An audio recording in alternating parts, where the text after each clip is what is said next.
The last topic for chapter 4 is force problems. And on the key concepts page here, I've stated make sure that you draw a free body diagram as the first thing. I've also stated here that it's important to understand or define the system.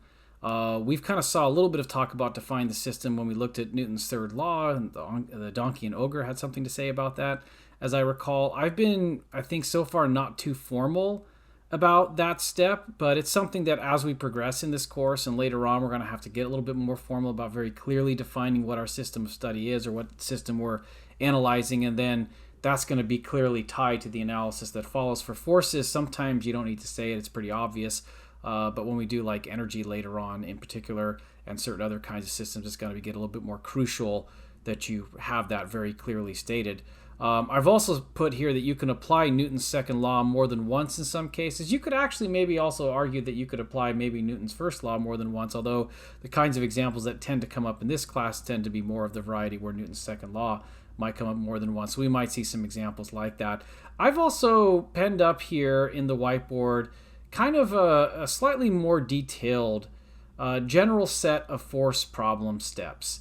And the first step is to sketch the system. I say system or systems because you might have more than one object and you might do an analysis of just one object at a time or multiple things. Like when we had the bird sitting on a hanger, our system was really the bird and the hanger. We didn't consider the bird separately or the hanger separately because that involved forces we didn't want to consider, right? So in that sense, I've kind of left this a little open-ended there. You're definitely going to want to do an FBD or possibly more than one. Now, one of the crucial decisions you always have to make, we've seen this in some different examples go different ways. Sometimes it's a situation where the net force is equal to zero, which corresponds to inertial motion. And at other times, it's an F equals ma problem, Newton's second law really problem. And that's usually because the system, or pretty much always because the system is an accelerated system. So really step 3 has to do with deciding, am I looking at an inertial motion system or an accelerated system, and then writing down one or the other of these two equations that's going to kind of feed into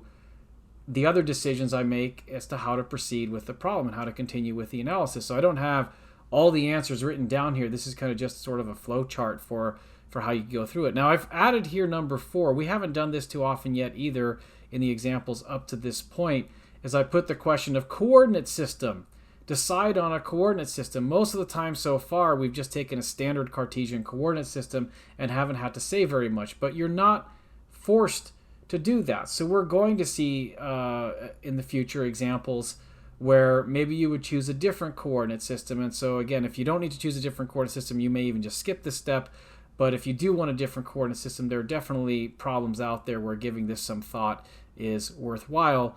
And then step 5 is to think about, in terms of your analysis, do I want to go kind of a geometric route? Do I want to interpret either one of these two equations? And more often than not in the examples so far, when we've seen F net equals 0, we've often gone the geometry route. But we have seen an example where we didn't, and it turns out both of those things could equally apply to F equals ma, although I think there are probably more examples with accelerated motion where I usually wind up going with components as sort of the method of choice.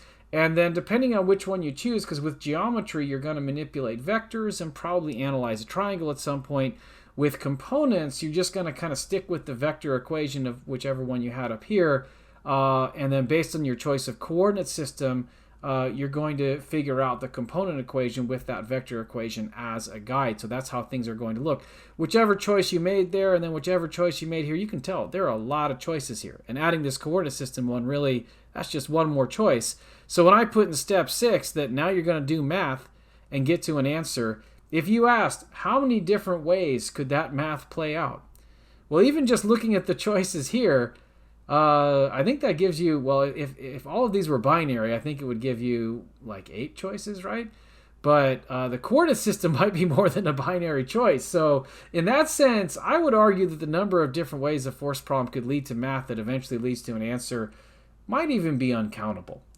So it's, but breaking it down like this makes it a little bit more tractable for like the kinds of things that we're expected to be able to do in this class, kind of decisions we have to make, And it kind of breaks down the thinking process, which if you don't have it broken down, it can just really be truly overwhelming to even attempt forced problems. This also illustrates, though, why it's maybe a bad approach to try to memorize specific strategies that worked for a particular set of forced problems, because it doesn't take much of a change in a question that you encounter somewhere else on some other assessment, say in this course, for whatever strategy you memorize to wind up not working because of the number of choices here. So you really kind of have to learn the thinking process, learn the strategies, rather than trying to memorize specific examples of that.